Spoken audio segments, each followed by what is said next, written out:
Como iba diciendo. La Guerra del Pacífico es un conflicto que enfrenta a tres naciones que podríamos llamar hermanas. Por un lado, la alianza entre Perú y Bolivia, y por otro lado, Chile. Ese conflicto tiene más de un siglo y tiene más de un siglo tocando estas fibras sensibles de chilenos, peruanos y bolivianos, ya que pues, es un conflicto demasiado grande con demasiadas implicaciones políticas, incluso actualmente. Vamos a entender que cada una de las naciones involucradas tiene su propia versión de los hechos, pero también debemos tomar en cuenta lo que significa política y culturalmente para cada una de estas. Y nos repetimos, en el caso de Chile, se tomaron bastantes territorios que, según la constitución chilena, ya les pertenecían. Vamos a ver que en el caso de Bolivia se perdió no solamente los territorios del litoral, sino que además la propia salida al mar, y en el caso chileno, también en el caso peruano, también se perdieron algunos territorios. Quizás no tantos como en el caso boliviano, pero sí se perdieron bastantes. Bueno, la historiografía chilena nos plantea que esta es una guerra justa y que los territorios que se ganaron en un plano militar se ganaron de manera justa y como se ganaban los territorios en aquella época. La historia peruana nos enseña que no fue una guerra desigual, pero sí que los territorios se perdieron como era común en aquella época. La historia boliviana nuevamente lo ve de una manera mucho más trágica. De hecho, incluso hasta la fecha, dentro de la cultura boliviana, se tiene este resentimiento hacia tanto los chilenos como un poco los peruanos, precisamente por el desenlace de esta guerra. Bien. Vamos a remontarnos no tanto a las causas, sino más bien vamos a remontarnos un poco a los antecedentes. Vamos a recordar que desde el principio, desde 1822, cuando los chilenos crean su primer constitución, marcan los límites al norte de su país hasta el despoblado de Atacama. El problema es que nunca se fijaron los límites del despoblado de Atacama, solo se dijo que se llegaba hasta el despoblado de Atacama, pero nunca se mencionó cuál era ese despoblado. Vamos a ver que nunca se llegó realmente a un acuerdo de cuáles eran los límites entre Bolivia y Chile en ese momento.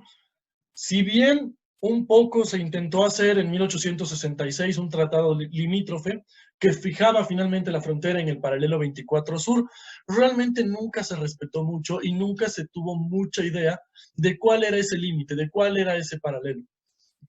Vamos a ver que el principal conflicto por el territorio en ese momento no era la salida al mar, porque a final de cuentas la salida al mar era algo prácticamente secundario. El principal problema y el principal conflicto en ese momento era el salitre. El salitre que había en esa zona que en aquella época tuvo una enorme explosión y era una gran riqueza el salitre, pues todo el mundo quería el salitre. Salitre que, nuevamente, nadie se pone de acuerdo si pertenecía a chilenos o a bolivianos. El gobierno chileno, tanto en aquella época como actualmente, dice que el salitre les pertenecía a ellos. El gobierno boliviano, nuevamente, al igual, dice que en aquella época el gobierno les pertenecía a ellos. Actualmente incluso siguen diciendo que ese territorio les pertenecía directamente a ellos. No solamente el territorio del litoral que se perdió a posteriori, sino incluso el territorio de Atacama, que actualmente, recordemos, es un territorio en Chile. Bueno, vamos a ver que en 1842 se firma un tratado entre el gobierno chileno y el gobierno boliviano, donde finalmente se puede explotar el salitre de manera conjunta. Quienes tenían las principales concesiones eran los chilenos, pero las principales ganancias, o la mayor parte de las ganancias, iban hacia los bolivianos. Entonces, esto va a generar un poco de conflicto en los mineros chilenos que se encuentran sacando salitre cuando tienen que pagar un alto impuesto, entre el 70% el primer año y el 30% los otros 9 años, hacia el gobierno boliviano. Y es entonces, en la década de 1840, cuando comienzan las intervenciones y comienza la explotación, ¿cuál sería la palabra? Clandestina de este salitre. Bueno, vamos a ver que a finales de la década de 1850 se considera la primer intervención o la primer agresión chilena. Esto, por supuesto, desde el lado boliviano, desde el lado chileno, realmente no se considera una agresión, sino más bien se considera una ocupación del territorio chileno. Porque nuevamente, recuerden que según el gobierno chileno de ese momento, su territorio se extendía hasta allá. Bueno, a finales de la década de 1850, ejército chileno ocupa Mejillones, El gobierno de Linares era el entonces presidente boliviano, reclama hacia el gobierno chileno y el gobierno chileno, en lugar de desocupar Mejillones, simplemente le ofrece una indemnización de 400,000 pesos. 400,000 pesos que el gobierno de Linares rechazó. Y es entonces, para 1863, poco después de la ocupación de Mejillones, que comienza nuevamente el conflicto sobre Atacama, porque los dos países reclamaban Atacama. Para este momento, el ejército peruano y el gobierno peruano no tenían nada que ver aquí. Los peruanos simplemente estaban ahí y firmaron un tratado ofensivo-defensivo con Bolivia. Vamos a ver que el principal aliado y el único aliado que tuvieron los bolivianos durante esta guerra fueron propiamente los peruanos, pero los peruanos realmente tenían poco que ver en el asunto, ¿sí? A final de cuentas, los peruanos no tenían su territorio en riesgo. Bueno, continuamos entonces y dijimos que para 1866 finalmente se firma un tratado limítrofe que marca el paralelo 24 Sur como la frontera entre ambos territorios. Esto en teoría, ¿por qué? Porque las explotaciones clandestinas de salitre y de guano seguían. Entre 66 y 79, durante esos 13 años, las explotaciones seguían y seguían y seguían y seguían y nadie sabía realmente a quién pertenecía el guano y el salitre que estaban sacando, ¿sí? De hecho, los mineros chilenos seguían sacando salitre, los mineros bolivianos seguían sacando salitre, pero no sabían realmente a quién pagar impuestos. Y el problema viene justamente por ahí, porque el gobierno boliviano comienza a exigir el pago de impuestos a los mineros chilenos por el salitre que se supone que les correspondía al gobierno boliviano. Y el gobierno chileno le insiste a sus propios mineros en que no paguen esos impuestos porque el salitre y el guano pertenecen al gobierno chileno. Y entonces comienza a haber una tensión bastante grave entre estas dos naciones para ver quién realmente se quedaba con el salitre. Bueno, el caso entonces es que finalmente para 1879 el gobierno boliviano, harto justamente de todo este conflicto de que no sabían a quién había que pagarle impuestos o si había que pagar impuestos, decide reclamar su soberanía sobre el territorio. El gobierno boliviano decide anular, ignorar todos los tratados que tenía con el gobierno chileno y con los mineros chilenos y decide reclamar soberanía sobre el territorio, prácticamente diciendo este territorio es mío y yo puedo hacer con él lo que me dé la gana. Y tan puedo hacer con él lo que me dé la gana que lo que hace es expulsar a todos los mineros chilenos. La historiografía chilena considera esta acción del presidente Daza, el presidente Daza, que en aquel momento era el presidente boliviano, como una agresión. No solamente una agresión hacia ciudadanos chilenos, sino una agresión hacia el territorio chileno, porque consideramos que nuevamente no existía propiamente un límite fijado, que si bien durante el Tratado de 1866 se fijó, realmente nadie tenía bien en cuenta cuál era el límite. Y entonces ambos países se sintieron agredidos. El gobierno boliviano se sintió agredido porque los chilenos no pagaban impuestos en lo que ellos consideraban su territorio. El gobierno chileno se sintió agredido porque el gobierno boliviano le estaba cobrando impuestos a sus ciudadanos en lo que ellos consideraban su territorio. Y entonces comienza la guerra. El general Campero, bajo las órdenes del presidente Daza, el presidente Daza de hecho no fue en un inicio a la guerra, sino que mandó al general Campero. El general Campero tomó un ejército boliviano no muy numeroso y de hecho un ejército boliviano poco preparado para el conflicto. Era un ejército más bien de leva, un ejército incluso poco numeroso, con poco menos de 30,000 hombres, que marcharon hacia Atacama para recuperar lo que se consideraba territorio soberano boliviano, y entonces pidieron ayuda a su aliado los peruanos. Los peruanos de hecho incluso respondieron. No fueron muy rápidos, pero respondieron. Y el ejército peruano, y el gobierno peruano mandó un ejército de 20,000 hombres que se unió al ejército boliviano y marcharon juntos hacia Atacama. ¿Cuál fue el problema aquí? El problema aquí viene con el presidente Daza, porque en este momento es cuando Daza se integra al ejército y se pone al mando del ejército, porque como en aquella época, como prácticamente en toda Latinoamérica, los presidentes a final de cuentas eran militares, bueno, pues Daza, como general que era, se pone al mando del ejército peruano-boliviano para dirigir el ataque. El problema es que ni siquiera habían llegado a Atacama o a Mejillones y simplemente se pararon. Se pararon y el ejército peruano-boliviano se estancó durante varios meses que a final de cuentas estamos hablando de un ejército de leva estancado. Un ejército que no estaba cobrando, un ejército que simplemente fue reclutado porque se necesitaban los hombres, y este estancamiento de la guerra, finalmente va a cobrar su cuota. ¿Por qué? Porque vamos a ver muchísimas deserciones y vamos a ver muchísima gente que abandona el ejército peruano-boliviano, y los pocos que se quedan con una moral muy baja. ¿Por qué? Porque a final de cuentas no había una respuesta del presidente Daza. El presidente Daza no mandaba la orden de ataque. Bueno, lo que sí hubo fue una pequeña guerra marítima con un navío peruano llamado el Huáscar. El Huáscar zarpó de Lima con la intención de hostigar las costas chilenas. ¿Por qué? Porque tanto peruanos como bolivianos sabían que los chilenos tenían superioridad marítima y sabían que si lograban desembarcar a sus tropas en el litoral, su avance sería mucho más rápido. Entonces lo que pretendían, principalmente el gobierno peruano, era retrasar a las tropas chilenas para permitir al ejército peruano-boliviano fortalecerse antes de llegar a Atacama, tomar posiciones defensivas, y así cuando llegase el ejército chileno, que no habría podido viajar por mar, sino por tierra, se habrían tenido que enfrentar a un ejército bastante fortalecido. Y los chilenos habrían llegado con un ejército cansado, diezmado, poco preparado y con unas líneas de suministro demasiado extendidas. Por eso es que los peruanos se concentraron en hostigar las costas chilenas con ese famoso navío el Huáscar. De hecho, se dice que fue tan importante el avance del Huáscar que logró hundir 3 navíos chilenos. Y la cosa iba bastante bien en ese momento para el ejército peruano-boliviano, que estaba tomando posiciones defensivas, mientras la naval peruana seguía hostigando a las naves y a las costas chilenas, hasta que finalmente los chilenos logran tomar ese mismo año el navío chileno, el navío peruano, el Huáscar. Finalmente, cuando toman el Huáscar, en 1780, la moral de las tropas peruano-bolivianas comienza a decaer. ¿Por qué? Porque saben que en ese momento los chilenos están a punto de atacar.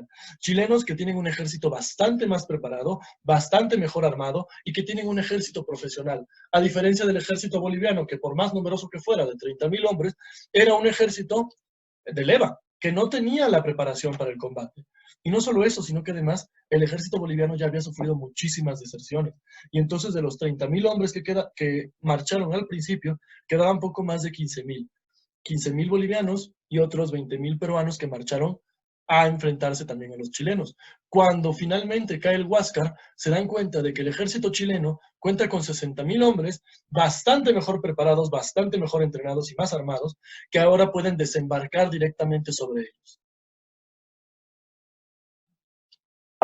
Y de hecho, así lo hacen. Según la historiografía chilena, la guerra comienza con la toma de Mejillones en 1781. Para 1781, los chilenos desembarcan sobre la ciudad costera de Mejillones, toman Mejillones, que según el gobierno chileno en ese momento les pertenecía, según el gobierno boliviano era suyo, pero bueno, el caso es que los chilenos desembarcan en Mejillones y comienzan a marchar desde ahí. El ejército boliviano trata de enfrentarlos como se puede, como pueden, en la batalla de Tarapacá. Y la batalla de Tarapacá quizás es la batalla más importante que van a tener en este momento, en la batalla más importante de la guerra. ¿Por qué? Porque en la batalla de Tarapacá, el ejército boliviano logra no solo detener el avance chileno, sino que además logra repeler al ejército chileno. Un ejército boliviano diezmado, con moral baja, con pocos hombres, mal preparados y mal armados, se logra enfrentar, logra detener y logra hacer retroceder a un ejército de 60.000 hombres bastante mejor preparados, un ejército profesional que para aquella época era bastante. Bueno, el caso es que finalmente entonces el ejército boliviano hace retroceder a los hombres chilenos en Tarapacá, y aunque en ese momento del lado chileno-peruano todo era una fiesta porque finalmente lograron hacer retroceder al enemigo, pues sirvió de poco. ¿Por qué? Porque en ese momento nuevamente los chilenos volvieron a contraatacar, el ejército boliviano había quedado demasiado diezmado después de la batalla de Tarapacá, y finalmente los chilenos lograron avanzar y arrasar sobre ellos. De hecho, se considera que en este momento, tanto las fuentes bolivianas como las fuentes chilenas consideran que en este momento la guerra queda prácticamente decidida. El ejército chileno logra avanzar sobre las tropas bolivianas en Tarapacá, las tropas bolivianas tienen que retroceder como pueden hasta Atacama, mientras los chilenos siguen avanzando, avanzando, avanzando, avanzando. El ejército boliviano se comienza a replegar, a replegar, a replegar, y en este momento el ejército peruano se retira. ¿Por qué? Porque el ejército peruano se da cuenta de que está defendiendo un territorio que no es suyo. Y no solamente está defendiendo un territorio que no es suyo, está defendiendo un territorio que no es suyo y que no le interesa en lo más mínimo, pero que sus fronteras se ven amenazadas. Y entonces los 20.000 hombres peruanos que en ese momento estaban en el ejército conjunto deciden retirarse hasta su propia frontera, abandonando prácticamente el ejército boliviano a su suerte. El ejército boliviano entonces, diezmado y prácticamente destrozado después de la batalla de Tarapacá, tiene que irse replegando y batiéndose en retirada como puede. Y cuando menos se dan cuenta, el presidente Daza ya no estaba. El presidente Daza había huido de regreso a La Paz. ¿Por qué? Porque estaba demasiado preocupado por defender su propio título de presidente que por defender el litoral. Y el general Campero se quedó a cargo de todo el ejército, de un ejército bastante reducido para ese entonces, y sin la más mínima posibilidad de contraatacar. Entonces el general Campero logró formar una defensa como pudo, con los pocos hombres que le quedaba, para seguir resistiendo, mientras se seguía batiendo en retirada hasta 1881. Finalmente, en 1881, es cuando el general Campero, con las pocas tropas que le quedaban, diezmado, cansado y con pocos hombres, tiene que retirarse hacia La Paz y abandonar la zona del litoral. Para cuando Campero llega finalmente a La Paz con los pocos hombres que le quedaba, el general Daza ya había sido destituido. No solamente Daza había sido destituido, sino que además el propio ejército había nombrado a Campero como presidente provisional. Campero se convierte entonces en presidente provisional y es a Campero a quien le toca firmar la rendición. Campero tiene que firmar la rendición, tiene que aceptar la pérdida del territorio, pero los chilenos no se pararon ahí. Los chilenos, una vez que Campero hubo firmado la rendición, siguieron avanzando. ¿Y hacia dónde avanzaron? Hacia Lima. ¿Por qué? Porque sabían que podían tomar Lima y posteriormente La Paz.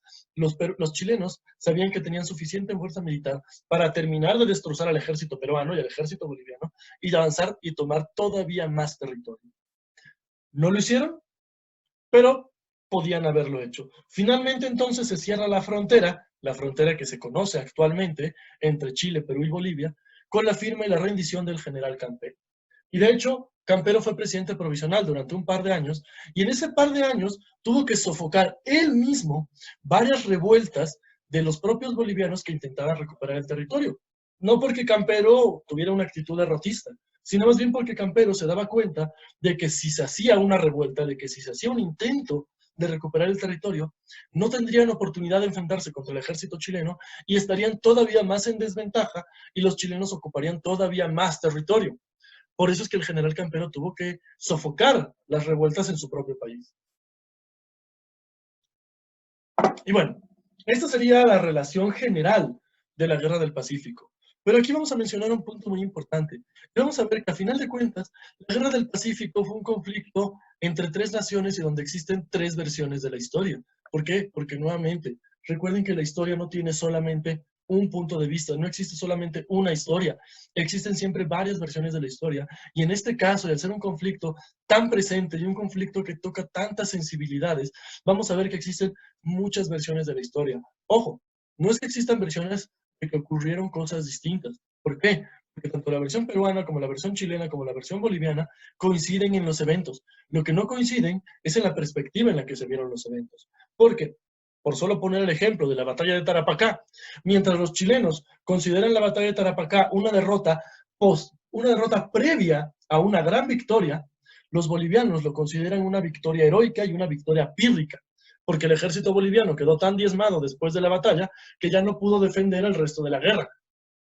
Y entonces lo que nos interesa aquí es ver ambas versiones. Y nuevamente, vamos a ver que en la parte del desarrollo del conflicto no hay mayores discrepancias, pues ambos refieren los mismos choques armados y los mismos movimientos militares, solo que cada uno hace énfasis a los que significaron mayor gloria militar para sí. Entendemos que esa gloria militar no siempre se ve reflejada en una victoria, como lo mencionamos en la batalla de Tarapacá, pero sí es un hecho honroso y un punto de partida para la posterior victoria. Bien, Vamos a ver entonces que ya para el fin de la guerra el resultado parecía definido, y aunque tanto historiadores bolivianos como historiadores chilenos enaltecen los últimos intentos de resistencia del general Campero, los historiadores bolivianos se dan cuenta de que en ese momento la suerte de la guerra ya estaba echada.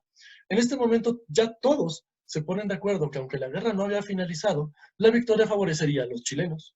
Podemos concluir que en esta guerra siempre habrá dos versiones del conflicto, y es precisamente al momento de estudiar ambas versiones, desde una visión objetiva, que podemos llegar a un mejor entendimiento de cualquier conflicto armado, pues no tenemos una versión definitiva y consideramos que no llegaremos a tener una visión definitiva prácticamente nunca. Solo podemos entender este conflicto desde ambas versiones del conflicto, tanto la versión chilena como la versión boliviana. ¿Sí? ¿Por qué? Porque a final de cuentas ambos cuentan su propia historia. Vamos a ver que este conflicto incluso repercute hasta este momento. Si recordamos un poquito, vámonos un poco más atrás, vámonos al año 2015, porque en el año 2015 el gobierno boliviano de Evo Morales interpuso ante la Corte Internacional de Justicia una querella precisamente contra el gobierno chileno por haber ocupado los territorios. Esta querella duró 5 años en la Corte Internacional de Justicia hasta el año 2018, porque finalmente en 2018 el Tribunal de la Haya determinó que aunque Chile había ocupado en ese momento los territorios de manera militar, no había contraído en ningún momento la obligación de negociar una salida al mar con el país, con su país vecino, con Bolivia en este caso. Aunque sí la Haya recomendó que esta situación se tratara entre ambos gobiernos, que sea solamente una cuestión bilateral y que no involucre a la Corte Interamericana de Justicia. Vamos a entender entonces que sí, podemos decir que en ese momento el territorio se perdió de manera militar. En aquella época recordemos que era muy común que los territorios se tomaran por la fuerza, que las conquistas militares eran prácticamente lo más común en aquella época. Tan solo tenemos que recordar la historia mexicana, donde muchos territorios se tomaron mediante las armas. Bueno, pues vamos a ver que entonces el gobierno boliviano perdió los territorios, no podríamos decir legítimamente, pero sí podríamos decir objetivamente. ¿Por qué? Porque se pierden esos territorios y ya no hay manera de recuperarlos en ese momento. Si habrá manera de recuperarlos o no después, eso no lo sabremos. Pero bueno, el punto es que, que tanto historiadores chilenos como historiadores bolivianos se ponen de acuerdo en cómo sucedieron las cosas, se ponen de acuerdo en los hechos que llevaron a la Guerra del Pacífico y al conflicto territorial que se tiene actualmente, porque actualmente nuevamente existe una querella cultural y política, tanto entre las personas de a pie como entre los propios gobiernos. Incluso actualmente los propios gobiernos siguen teniendo querellas por ese territorio, porque se pretende que se abra un corredor pacífico, porque se pretende que se recupere el territorio, porque se pretende que se llegue a algún tipo de negociación. Negociaciones a las cuales evidentemente no se ha llegado. De hecho, y solo por comentar el caso curioso, es que el momento en que más cerca estuvieron las negociaciones de llegar al concepto del corredor pacífico, que saliera desde Bolivia y llegara hasta el Pacífico, prácticamente, fue durante ambas dictaduras, durante la dictadura chilena de Pinochet y durante la dictadura boliviana de Banzer. Ambos dictadores pudieron más o menos ponerse de acuerdo sobre la creación de este corredor pacífico. Aunque finalmente no se llegó a concretar ningún acuerdo, podríamos decir que fue el punto que más cerca estuvieron de ello. Y bueno, ya para concluir sobre este tema, vamos a decir que en ese momento no había propiamente un Estado internacional de derecho, ¿sí? No había propiamente una opinión sobre quién podía tomar o quién no podía tomar territorios, o sobre la manera de tomarlos o la manera de no tomarlos. Podemos decir que simplemente se tomó el territorio por la fuerza, como como se hizo durante todo el siglo XIX. Y podemos decir, y sin temor a equivocarnos, que la principal causa del conflicto, sí, por supuesto que fue el guano y fue el salitre, pero la principal causa del conflicto fue la indefinición de una frontera entre ambas naciones. Recordemos que para principios del siglo XIX, todos los países de América Latina se independizaron, y se independizaron sin tener mucha idea de cuáles eran sus fronteras y cuáles eran sus territorios. Solamente se independizaron. Lo único que buscaban era liberarse del yugo español, pero simplemente lo hicieron. sin tener claras unas fronteras. Y cuando se dieron cuenta, existían muchos países en la misma zona que no tenían clara una frontera. Y entonces hizo falta muchísimos conflictos territoriales para que se definieran las fronteras que tenemos actualmente. Vamos a ver que una de estas guerras del siglo XIX entre naciones hermanas, entre naciones latinoamericanas, para definir fronteras, fue la Guerra del Pacífico. La Guerra del Pacífico es solamente una de tantas guerras entre naciones americanas y latinoamericanas para definir cuáles son sus fronteras durante el siglo XIX, para marcar finalmente un mapa de América Latina, el mapa que tenemos actualmente de América Latina, y para definir sus propios gobiernos. Porque a final de cuentas, vamos a ver que los gobiernos de América Latina en ese momento estaban en formación. Y no podemos decir que todo el concepto del Estado ya se hubiera formado para ese momento. Esas son las conclusiones que podemos sacar de este tema. Y ahora sí, espero sus preguntas.